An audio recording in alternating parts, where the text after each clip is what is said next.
पण नागरिक म्हणून आपण आपली कर्तव्य पार पाडतो का, हा आपल्या दृष्टीनं खूप महत्त्वाचा विषय आहे. फक्त इलेक्शनला वोटिंग केलं की माझं काम झालं असं जर असेल तर मग दर 5 वर्षांनी तुम्ही वोटिंग करा, दर 5 वर्षांनी तुम्हाला आम्ही शासन किंवा राज्यकर्ते किंवा प्रशासन सांगणार, त्याच्यावरती जेवढं शक्य तेवढं करणार, परंतु पुढच्या 5 वर्षांनी परत तेच होत राहणार. शासन ही खूप मर्यादित संकल्पना नाही आहे. लोकशाहीमध्ये शासन म्हणजे लोक हे केंद्रबिंदू आहेत आणि लोकांच्या दृष्टिकोनातून शाश्वत विकास होणं हे गरजेचं आहे. त्यासाठी लोकांचा सहभाग हा सर्वात महत्त्वाचा असतो. लोकांचे फक्त विचार महत्त्वाचे असतात, सहभाग त्याच्यामध्ये महत्त्वाचा असतो. आणि म्हणून विकास योजना तयार करत असताना त्याच्यामध्ये तुमचे विचार किती आहेत आणि त्याच्यावरती आचरण आपण सर्वजण किती करतो हा त्याच्यातला महत्त्वाचा भाग असतो. म्हणून शासनाकडं दुसरी काहीतरी व्यवस्था आहे असं न बघता तो आपलाच एक भाग आहे. इथून सुरुवात जर केली तर खरं स्वराज्याची सुरुवात आपण करू शकतो, स्वराज्य आणू शकतो असं मला वाटतं. आणि म्हणून आजच्या समोर जे चॅलेंजेस आहे, सर्वात मोठं चॅलेंज मला जे वाटतं तरुण वर्गामध्ये आहे की आपल्याला जॉब भेटत नाहीत, आपल्याला अनएम्प्लॉयमेंट आहे, नोकरी भेटत नाही. आता नोकरी का भेटत नाही हा जर प्रश्न विचारला तर अनेक जण त्याच्यावर उत्तर देऊ शकणार नाही की शासनामध्ये नोकऱ्याच नाही आहेत, शासनामध्ये करप्शनच आहे, भ्रष्टाचार असल्यामुळं आम्हाला योजना येत नाही आहे, शिक्षण व्यवस्थित नाही आहे, आरोग्य व्यवस्था व्यवस्थित नाही आहे, हे सगळे ते समोर येतील. परंतु तोच प्रश्न जर आपण विचारला की आपण जे शिक्षण घेतोय त्या शिक्षणामुळे आपण रोजगार योग्य होत आहोत का, त्याच्यामुळे आपल्याला काही काम करता येत आहे का, आपल्याला काही स्किल डेव्हलपमेंट होत आहे का, हा प्रश्न मात्र आपण स्वतःला विचारत नाही. कारण आपण नोकरी म्हणलं की एका बाजूला एक तर डॉक्टर इंजिनियर व्हायचं, नाहीतर माझ्यासारखा एखादा संधी अधिकारी होण्याची एमपीएससी यूपीएससी परीक्षा द्यायची, याच्या पलीकडे आपण बघत नाही.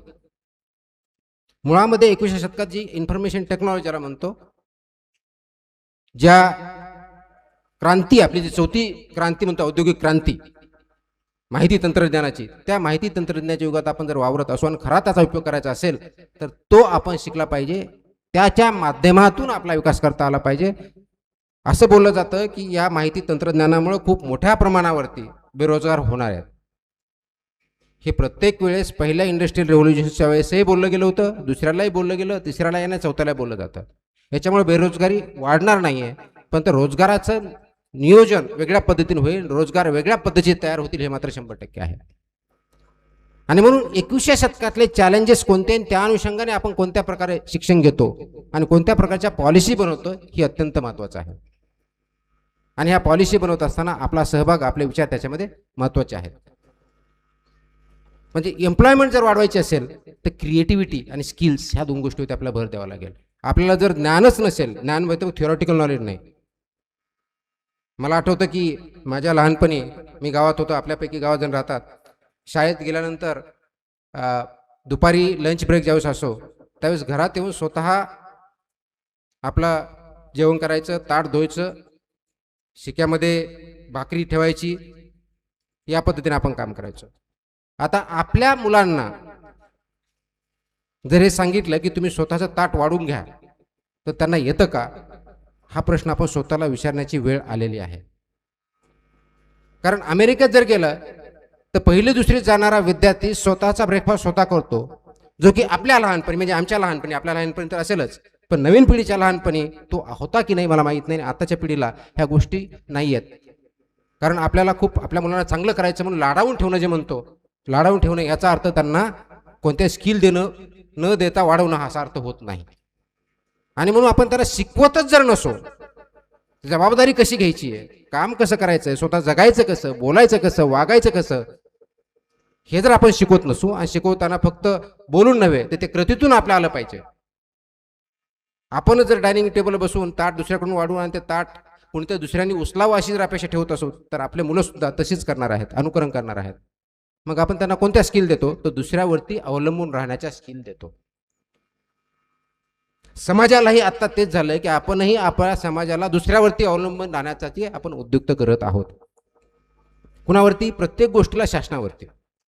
मग शासन म्हणतं शासन आमची जबाबदारी नाही आहे, आपली समाजाची तेवढी आहे, मग शासन पण दुसऱ्यावर राहणार, समाजावरती अवलंबून राहणार. ते अवलंबित्व कधी कमी करणार आहोत आपण आणि त्या आपल्या जीवनामध्ये कधी अंगीकारणार आहोत, हा खूप महत्त्वाचा प्रश्न. आणि ते 1 दिवसात 2 दिवसात येणार नाही आहे. त्यासाठी आपली जी ओरिजिनल संस्कृती होती, ज्यामध्ये ज्या काही चांगल्या गोष्टी होत्या त्या आपण पुढे नेल्या पाहिजेत, की स्वावलंबन हे जे होतं ते स्वावलंबन आपण स्वतःमध्ये आणलं पाहिजे, डिपेंडन्सी कमी केली पाहिजे. आज जर आपल्यापैकी बऱ्याच जणांना विचारलं की तुझ्या आईचा किंवा वडिलांचा मोबाईल नंबर सांग, किती जण हात वर करून सांगू शकतील? मोबाईल बघायला आपण सर्वजण. तेच 20 वर्षापूर्वी जर विचारलं, ज्यावेळेस टेलिफोन भेटत नव्हते त्यावेळेस तोंडपाठ आपल्याला नंबर असायचे. याचा अर्थ तुम्ही आज मोबाईल आल्यानंतर तोंडपाठ करा असं म्हणत नाही. मोबाईल आला, त्याच्यामध्ये स्टोअर होतं, तोंडपाठ ठेवण्याची किंवा मेंदूला त्याच्यासाठी प्रेशर देण्याची गरज नाही. पण मेंदूचं काम तेवढं जर आपण कमी केलं असेल, त्या वेळेमध्ये मेंदूने काहीतरी सत्कारणी लावावं हे त्याच्यातून अपेक्षित आहे. मग त्याचा आपण वेळ कशा घालतो? WhatsApp, Facebook. त्याच्यामध्ये काही चांगलं बघितलं, चांगलं क्रिएट केलं तर ही चांगली गोष्ट. पण फक्त आपण मेसेज फॉरवर्ड करून एकाचा तेढ दुसऱ्यापर्यंत पाठवण्यामध्ये खूप धन्य मानत असू तर ती मात्र चुकीची गोष्ट आहे. म्हणून शासनकडे ज्यावेळेस आपण बघतो लोकशाही युगामध्ये, तर आपण यामध्ये ती प्रगल्भता विचारामध्ये आहे का आणि ती आपण आचरणात आणतो का, हा खूप महत्वाचा भाग आहे. आता मावळ हा जर भाग घेतला, अनएम्प्लॉयमेंट जसं मी सांगितले की आपल्याला नोकरी भेटत नाही किंवा नोकरी भेटत नाही, स्किलमुळे भेटत नाही, स्किल नसल्यामुळे भेटत नाही. आणि नोकरी फक्त करण्यासाठी आपण जे शिकतो आहोत ते सुद्धा चुकीचं आहे. कदाचित शिक्षण पद्धतीमध्ये त्याच्यामध्ये काही प्रॉब्लेम्स असतील, परंतु इथे मावळ प्रांत मला आल्यानंतर सांगितलं की इथला जो तांदूळ आहे तो जगभर प्रसिद्ध आहे. आपण इथं तयार करतो, तो विकतो, पण त्याच्यावरती जर आपण खरं इन्फॉर्मेशन टेक्नॉलॉजीच्या माध्यमातून नवीन तंत्रज्ञानाच्या माध्यमातून जर केलं, काम केलं, एक उदाहरण म्हणून, तर ही मावळची स्ट्रेंथ होऊ शकते. याच्यावरती इंडस्ट्रीज उभा राहू शकतात, याच्यावरती उद्योग उभा राहू शकतात. पण ते उद्योग आपण नाही करणार. एक तर आपण शेती करणार, आम्ही भात तयार केला नाही तर आम्ही नोकरीला पुण्यात जाणार तर मुंबईत जाणार. उद्योजक व्हायला काय प्रॉब्लेम असावा? मग उद्योजकासाठी आवश्यक असलेल्या गोष्टी ज्या आहेत त्यासाठी आपण सर्वांनी मिळून प्रयत्न केले पाहिजेत. मग दुसऱ्या बाजूला पोल्युशन होत आहे. सर्वात महत्वाचा प्रश्न जो आहे क्लायमेट चेंज, ज्याला म्हणतो आपण नेहमी ऐकतो, ते क्लायमेट चेंज कमी करण्यासाठी आपण काही करू शकतो का? आणि ते जर कमी केलं नाही तर आपले शहराच्या शहर, गावाच्या गावं जे आज बुडतायत आणि त्याचबरोबर तिथं टंचाई पण जाणवते, हे जे प्रकार आहेत हे वाढतच जाणार आहेत. तुम्ही आज बघा, गेल्या 4-5 वर्षामध्ये, यावर्षी उदाहरण घ्या, ज्या भागात कधी पाऊस पडत नव्हता त्या भागामध्ये 10-10 दिवस फ्लड्स आहेत. गावाच्या गावं, शहराच्या शहर, अगदी माझा बीड जिल्हा, त्या ठिकाणी एवढा पाऊस पडतोय की 8 दिवसामधून गावाच्या गाव आपण तिथं बुडालेले बघतोय. जनावरं त्याच्यातून वाहून गेलेले आहेत, अनेक व्यक्ती मृत्यू पावलेले आहेत. हा प्रकोप जो आहे हे आपण, आपली वागणूक गेल्या अनेक दशकांची जी आहे, शतकांची जी आहे, त्याचे हे परिणाम आहेत, हे आपल्याला अमान्य करता येणार नाही. आणि म्हणून आपल्या पुढच्या पिढ्यांना शाश्वत विकास जर द्यायचा असेल तरी आपला सर्वांना कुठेतरी एक स्टँड घ्यावा लागेल, एक विचार घ्यावा लागेल आणि त्या विचाराने चालावं लागेल. आणि त्या विचारावर चालताना डेफिनेटली अडचणी येतील. परंतु ज्या मावळच्या भूमीतून छत्रपती शिवाजी महाराजांनी स्वराज्य स्वप्न पाहिलं, त्याच मावळच्या भूमीत किंवा त्याच महाराष्ट्रामध्ये किंवा त्याच समाजामध्ये जर असा विचार असेल की शिवाजी जन्मावा दुसऱ्याच्या घरी, तर त्याचे परिणाम सुद्धा आपल्या सर्वांना भोगावे लागतील. त्याच्यामुळे कोणी एका व्यक्तीकडे बघू नका, कोणत्या एका संस्थेकडे बघू नका. म्हणजे आता ही जी संस्था आहे गेले 25 वर्ष अविरतपणे काम करते, विचार देण्याचं काम करते, फक्त आपाकडे नका बघू. या सर्वांचं आपल्याचं काम आहे. याच्यामधून जे विचार येतात, विचार मंथन होत आहे, याच्यामुळे पुढं कसं न्यायचं, हे वाढवायचं कसं, असा का विचार होत नाही. फक्त मावळ पुरतं मर्यादित न ठेवता आपण हे तालुकाभर करू, कदाचित हीच व्याख्यानमाला आपण पुण्यामध्ये करून पुण्यामधल्या सगळ्या लोकांना त्याच्या विचार मंथनातून पुढे नेऊ, हा विचार का होत नाही? आणि ते आचरणात पाहिजे. फक्त मी इथं काहीतरी बोलायचं आणि हा भाषण संपलं की मी दुसरीकडे माझ्या पद्धतीने वागायचं, याला दुटप्पीपणा म्हणतात, प्रामाणिकपणा म्हणत नाही, त्याला संवेदनशीलता म्हणत नाहीत, त्याला वेगळेपणा म्हणतात. तो वाढीस लागता कामा नये. महाराष्ट्र ही संतांची भूमी आहे, समाज सुधारकांची भूमी आहे, छत्रपती शिवाजी महाराजांची भूमी आहे, डॉक्टर बाबासाहेब आंबेडकरांची भूमी आहे. त्यांनी जर असं म्हटलं असतं तर, शिवाजी महाराजांनी म्हटलं असतं की नाही, माझं स्वराज्य, माझा एक किल्ला आहे, माझ्या पुरतं मी बघेल, बाकी मावळ्यांचं काय होऊचे ते होऊ द्या, मला त्याच्याशी घेणं देणं नाही, कदाचित तुम्ही आणि मी आज इथं नसतो. समाज सुधारकांनी ते केलं नसतं किंवा कर्मवीर भाऊराव पाटलांनी शिक्षण इथं जर दिलं नसतं तर कदाचित तुम्ही आणि मी आज इथं बोललो नसतो, शिक्षण घेतलं नसतं. ब्रिटिशांच्या काळात सुद्धा त्यांनी शिक्षण संस्था चालू केल्या, विरोधात जुमानता केल्या. 16 वर्षाचे शिवाजी महाराज असताना स्वप्न पाहून ते साकारू शकतात. 21व्या शतकामध्ये हा आपला महाराष्ट्र फक्त त्या काळातला जो आपण म्हणतो दगडांच्या देशात तेवढ्या पुरता मर्यादित आज नाही. आपल्याकडे खूप मोठ्या प्रमाणात रिसोर्सेस आहेत, खूप मोठ्या प्रमाणात संधी आहे, शिक्षण आहे, आरोग्य आहे, वैज्ञानिक संस्था आहेत, फायनान्शियल कॅपिटल आहे, लीडरशिप आहे. हे सगळं असताना महाराष्ट्रामध्ये गगनचुंबी इमारती एका बाजूला आणि दुसऱ्या बाजूला 2 वेळचं जेवण न भेटणारे व्यक्ती, हा जो विरोधाभास आहे तो का आहे याच्यावरती काम करण्याची गरज आहे. फक्त विचार मांडण्याची, विचार अभ्यास करण्याची नसून काम करण्याची गरज आहे. ते काम प्रेरित जर घ्यायचे असेल, प्रेरणा जर घ्यायची असेल तर छत्रपती शिवाजी महाराजांपासून घेतली पाहिजे. त्यांनी स्वतःपुरतं बघितलं नाही, त्यांनी समाज प्रथम बघितला. तसंच आपल्याला आता आपला समाज आणि देश प्रथम हे बघितलं पाहिजे. आपण शेवटला असलो पाहिजे, या दृष्टिकोनातून काम केलं पाहिजे. जसं मला आठवतंय माझ्या लहानपणी किंवा आपल्या सर्वांच्या लहानपणी सुद्धा आई शेवटला जेवते, काही नसले तरी तशीच उपाशी झोपते. परंतु वडीलधारी मंडळी हे बघायचे की माझ्या मुलांना काय भेटेल. गावातील जी पाटीलकी मंडळ असायची त्यावेळेस म्हणजे त्या दृष्टिकोनातून होते गावाचं भलं कशात याचा विचार करायचे. गावात काही चुकीचं चाललं असेल तर पोलीस स्टेशनला सांगायचं. आज त्याच्या एक्झॅक्टली उलट होतंय. चुकीचं चाललं असेल तर ते लपवतंय, चांगलं चाललं असेल तर ते त्याला विरोध करतात. हे काहीतरी विनाकारण करतोय. तुम्ही आडवा येता, मी तुम्हाला बघतो. म्हणजे सत्य, पारदर्शकता, मॉरॅलिटी या गोष्टी आपण थिओरिटिकल म्हणणं अपेक्षित नाहीये. त्या ऍक्च्युअली आपल्या कर्तृत्वातून नव्हे तर आपल्या वागण्यातून, बोलण्यातून आल्या पाहिजेत. त्याच वेळेस चांगला समाज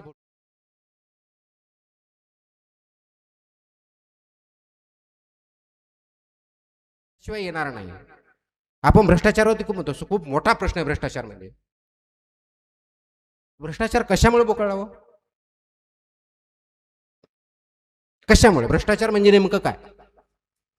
तर की तुमचं योग्य कर्तव्य करण्यासाठी तुम्हाला जो मोबदला भेटतो त्याच्याऐवजी वेगळी काहीतरी अपेक्षा करणं किंवा वेगळ्या मार्गाने जाणं म्हणजे भ्रष्टाचार.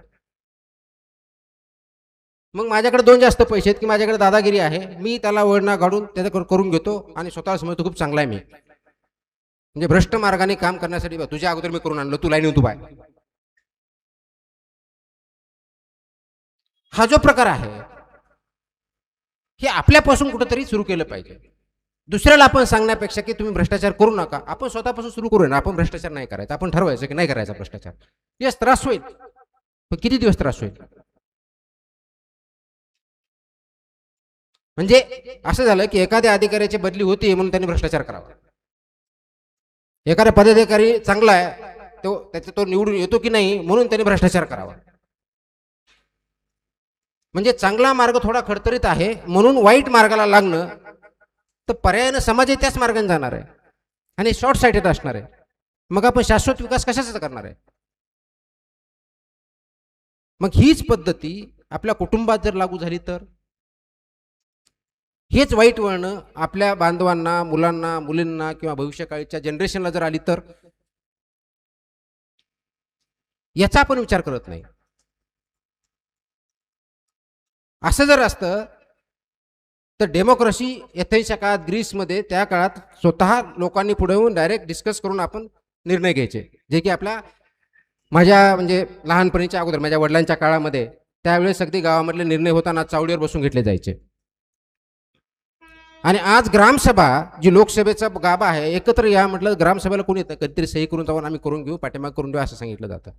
नंतर त्याच ग्रामसभेत झालेले निर्णय मात्र भ्रष्ट मार्गाने झाले म्हणून कंप्लेन करणारे आपलेच असतात. मग लोकशाही ही खऱ्या अर्थानं आपल्यामध्ये रुजली आहे का, आणि लोकशाही शासन आपल्यामध्ये आपण अंगीकारला आहे का, हा प्रश्न मला अजूनही पडतो. फक्त राज्यघटना आली, दर 5 वर्षांनी इलेक्शन झाले म्हणजे लोकशाही, हा त्याचा अर्थ होत नाही. किंवा त्याच्या पुढे जाऊ आपण बघू. आपल्या कुटुंबामध्ये लोकशाही आहे का? कुटुंबामध्ये का घरामध्ये फक्त एकानेच बोलायचं आणि बाकीचे नाही ऐकायचं असं असेल तर तुम्ही लोकशाही म्हणणार आहे का? मग हे जर शासन तुमच्या घरात असेल किंवा माझ्या घरात असेल तर हे समाजामध्ये वेगळं असावं ही अपेक्षा आपण का धरतो?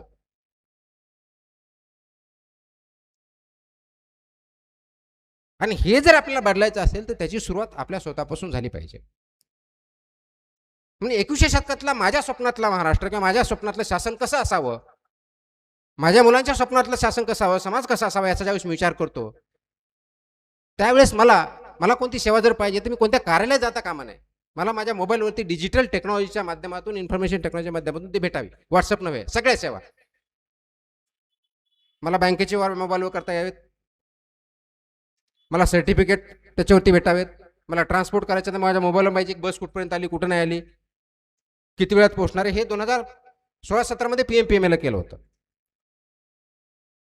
म्हणजे घर बसल्या सेवा आपण करू शकतो. त्यासाठी काम करण्यासाठी ऑफिसमध्ये जाण्याची गरज का भासावी असे अनेक देशात चालू आहे. आपल्याकडे का होऊ शकत नाही?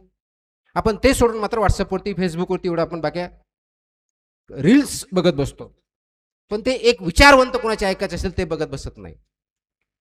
तर माझ्या स्वप्नातला तो असेल की डिजिटल क्रांतीचा वापर करून शासन असावं, त्याच्यामध्ये पारदर्शकता पूर्णपणे असावे, भ्रष्टाचाराला वाव असता कामा नये, तरुणाईचा सहभाग असावा. हा तरुणाई म्हणजे फक्त वर्गाच्या म्हणजे तुमचं वय याच्या दृष्टिकोन बोलत नाही. तरुणाई म्हणजे एक विचार आहे. जोपर्यंत तुम्हाला वाटतं तुम्ही तरुण तोपर्यंत आहात, विचारसरणी आणि ऍक्टिव्ह त्याप्रमाणे राहिलं पाहिजे. त्या दृष्टिकोनातून बघितलं पाहिजे. मला शाश्वत विकास पाहिजे. मला जे आज क्लायमेट चेंज आहे याच्यावरती आपण काम करणं गरजेचं आहे. आता बघा, आपल्याला आठवत असेल ते आपण घरातून आपण कचरा काढतो, रस्त्यावरती टाकतो. हा रस्त्यावरती टाकल्यानंतर नगरपालिका महानगरपालिकेचा एक दिवस नाही आला की उचलला नाही तर आपण कंप्लेंट करतो की तू उचलला नाही. मुळामध्ये तुम्हाला रस्त्यावरती कचरा टाकण्याचा अधिकार दिला कोणी? बरं ठीक आहे, त्याच्यामुळे दिला तर त्याच्यातून जे काही आरोग्यावरती परिणाम होणार आहे तो समोरच्या एका व्यक्तीवरती होणार नाही, तो सगळ्यावरती होणार आहे. आपण बाजारात जातो, प्लास्टिकच्या बॅग घेतो आणि फेकून देतो, चोकअप होतात. पण प्लास्टिकच्या बॅगवरती बॅन शासनाने सांगतो प्लास्टिक बॅन का करत नाही? तुम्ही वापरायचं बंद केव्हा? दुसऱ्या दिवशी प्लास्टिकच्या बॅग बंद होतील. फक्त वापरायचं बंद करा, काही करण्याची गरज नाही. शक्य हे करण्यासाठी आपल्या सर्वांना एकत्र येण्याची गरज आहे, विचारांनी आणि आचरणाने. ते आज आपण आहोत का? हा पहिला मुद्दा. आणि दुसरा मुद्दा, ज्यावेळेस 21व्या शतकातलं शासन म्हणतो तर तुमच्या माझ्या विचाराचं शासन पाहिजे ॲज अ नागरिक म्हणून.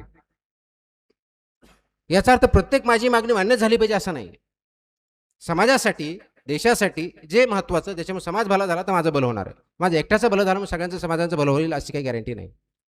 तर सेल्फ इंटरेस्टपेक्षाही समाजाचं भलं जर झालं तर डेफिनेटली माझं भलं होणार या दृष्टिकोनातून बघितलं पाहिजे. म्हणून शासनामध्ये सहभाग नागरिकांचा प्रत्येक निर्णयामध्ये, पॉलिसी मेकिंगमध्ये, मला कोणत्या प्रकारची पॉलिसी पाहिजे, इथून हायवे गेला पाहिजे की नाही व्हायला पाहिजे, हे नागरिकांनी ठरवलं पाहिजे. फक्त इथलाच नाही, पुण्या मुंबईच्या सुद्धा ठरवलं पाहिजे. पण ते होतंय का? किंवा निवडणुकामध्ये आपण मतदान करताना याचा विचार करतोय का? किंवा आपण असं सांगतो की मंत्री महोदय आले की आमच्या गावात एवढे कामं करून द्या, त्यांनी सांगितलं की नियमात बसत नाही तर त्यांना म्हणा तुम्हाला यासाठीच निवडून दिलं का? म्हणजे त्यांना नियमाच्या बाहेर काम करण्यासाठी झाले तर चांगले, नियमात बसून केलं तर तुमची काय गरज आहे, तसंही झालं असतं.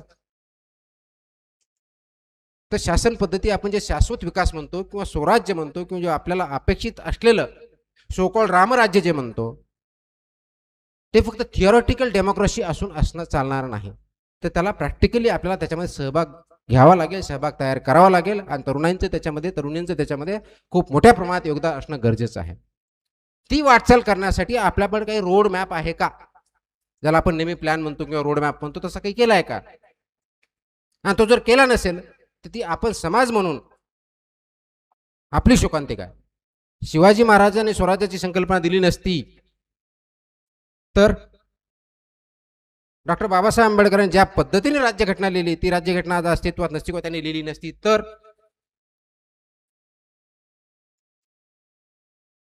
ज्या पुण्यभूमीमध्ये स्त्रीच्या शिक्षणासाठी सावित्रीबाई फुलेंनी काम केलेलं नसतं तर आज कदाचित स्त्रियांना इथं बसता आलं असतं, बोलता आलं असतं, वाचता आलं असतं का? तर ते प्रश्न अशा पद्धतीने विचारले पाहिजेत की समाज आज इथं आपण जर आहोत त्याला अनेक वर्षांची परंपरा आहे, अनेक शतकांची आहे, विचार आहेत, त्याच्यावरती काम करणारे अनेक लोक आहेत, आपल्यापैकी पण आहेत. परंतु फक्त 2 वर्ष, 3 वर्ष, 5 वर्ष एवढ्यापुरता विचार न करता लॉंग टर्मचा, पुढच्या पिढ्यानपिढ्यांचा, आपल्या ज्या पुढे येतात याचा विचार करून आपण शासन, जबाबदार शासन, रिस्पॉन्सिबल शासन तयार करणं गरजेचं आहे. ते करण्यासाठी असल्या विचार मंचाची गरज आहे, ज्याच्या माध्यमातून आपण इंटरॅक्शन करू शकतो, विचार मांडू शकतो आणि पुढे जाऊ शकतो. आता प्रश्न राहिला शासन आणि प्रशासन याचे एकत्र चाकं कशी चालतात. ह्या दोन्ही चाकं एकत्र चालतच आपण पुढे जाणार आहोत.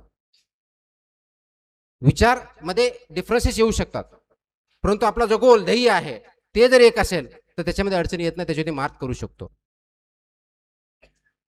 आणि म्हणून समाजाचे ॲस्पिरेशन्स खूप आहेत, युवकांचे ॲस्पिरेशन्स खूप आहेत. त्या ॲस्पिरेशन्सच्या अनुषंगिक आपले ध्येय ठेवा.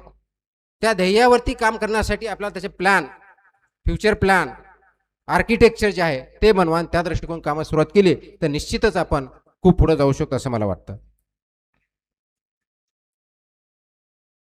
1779 मध्ये ज्यावेळेस इथं युद्ध झालं त्यावेळेस इंग्रज किंवा ईस्ट इंडिया कंपनीचं एवढं मोठं सैन्य आहे, तोफखाना आहे, असा जर विचार महाजी शिंदे यांनी केला असता तर कदाचित आजचा महाराष्ट्र किंवा आपण जे म्हणतो मराठा देशाचं जे काय नेतृत्व आहे देशामध्ये, समाजामध्ये, ते आज आपल्याला दिसलं नसतं. कदाचित तीच वेळ आज आपल्या सर्वांवरती आलेली आहे.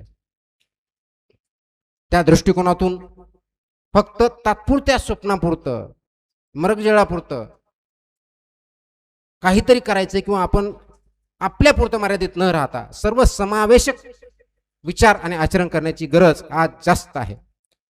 ते अगदी मोबाईल वापरण्यापासून, रोड बांधण्यापासून, शेती करण्यापासून ते क्लायमेट चेंजपर्यंत ह्या सगळ्या गोष्टीची गरज आहे. आणि हे सर्व शक्य आहे. फक्त शिवाजी महाराज म्हणतो त्या काळाचे युगपुरुष होऊन गेले, युगपुरुष एखादाच असतो हे मान्य आहे मला, पण आता सुद्धा 21व्या शतकामध्ये क्लायमेट चेंजवरती काम करणारे ग्रेटा थेनबर्ग जर्मनीची 10 वर्षापासून काम करते. जगामध्ये तिने क्लायमेट चेंजवरती विश्वसनीय काम, अविश्वसनीय असं काम केलं. 1950च्या दशकात जर्मनीचं ज्यावेळेस USSR आणि USA मध्ये जे फाळणी झाली, US जर्मनी 1990 मध्ये एकत्र येऊन आज ते राष्ट्र पुढे गेलंय. सिंगापूर सारखं राज्य, देश, ज्याला नॅचरल कोणत्याही प्रकारचे संसाधनं नाही आहेत, कोणत्याही नाही. तुमच्या आपला मावळ तालुका जर बघितला त्याच्यापेक्षा छोटा देश आहे तो जिओग्राफिकली, पण जगावरती साम्राज्य असते गाजवतोय. कशामुळं? तोही आपल्यासारखा खूप मोठ्या प्रमाणात भ्रष्टाचार तिथं होता. तिथे एक राष्ट्रपती नेता जन्माला आला, त्यांनी पूर्णपणे भ्रष्टाचार बंद केला. जगातल्या सर्वात मोठ्या कंपन्या तिथं, सर्वात मोठा व्यापार तिथून, सर्वात श्रीमंत राष्ट्रापैकी ते एक राष्ट्र. किंवा आता आपण नेहमीच दुबईला जात असतो, डेझर्ट मध्ये समुद्र, जगातल्या सर्वात मोठ्या कंपन्या तिथं, सर्वात मोठे इंजिनिअरिंग तिथं, सर्वात मोठ्या बिल्डिंग तिथं. ही कल्पनाशक्ती असते, ही कमिटमेंट असते. त्याच्यामुळे आपल्याला प्रत्येक वेळेस फक्त छत्रपती शिवाजी महाराजांचं नाव घ्यायचं, शाहू महाराजांचं नाव घ्यायचं, फुले शाहू आंबेडकरांचं नाव घ्यायचं, मात्र एक्झॅक्ट त्याच्या विरुद्ध वागायचं हे असून चालणार नाही. त्याच्यामुळे आपण पाठीमागे पुढे चाललो तर इतर राष्ट्र पुढे चाललेत. आपल्याला जर राष्ट्र म्हणून पुढे जायचं असेल, आपला देश स्ट्रॉंग बनवायचा असेल आणि कुणावरती अवलंबित्व कमी करायचं असेल तर आपल्याला स्वतःला स्ट्रॉंग व्हावं लागेल. आणि ते स्ट्रॉंग होणं म्हणजे भारतातल्या समाजातल्या प्रत्येक नागरिकांना स्ट्रॉंग होणं आहे. एक व्यक्ती, एक पार्टी, एक समाज, एक घर, एक तालुका, एक जिल्हा मोठा झाला, स्ट्रॉंग झाला म्हणजे राष्ट्र स्ट्रॉंग होत नाही.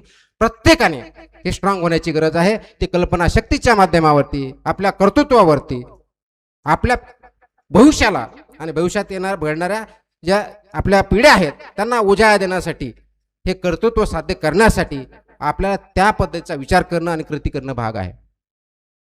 आणि म्हणून मग तसा जर विचार केला तर आणि तरच आपल्याला अपेक्षित असं शासन भेटेल, अपेक्षित असलं स्वराज्य आपण घडवून आणू शकू. मग त्यावेळेस आपल्याला दुसऱ्याकडे आदर्श व्यक्ती म्हणून बघण्याची गरज पडणार नाही. दुसऱ्या देशाचा राजकारण कसं चालतं, शासन करता हे बघण्याची गरज पडणार नाही, किंवा प्रत्येक वेळेस फक्त आपला पूर्वजांचा उदाहरण देण्याची गरज पडणार नाही. आपण स्वतः उदाहरण सारखे काम करूयात, आपण स्वतः उदाहरण होऊन या समाजाला पुढे नेऊया अशी अपेक्षा करतो. मला आज इथं बोलवलं, बोलण्याची संधी दिली, त्यामुळे सर्वांचे आभार मानतो आणि माझे 2 शब्द संपवतो. जय हिंद.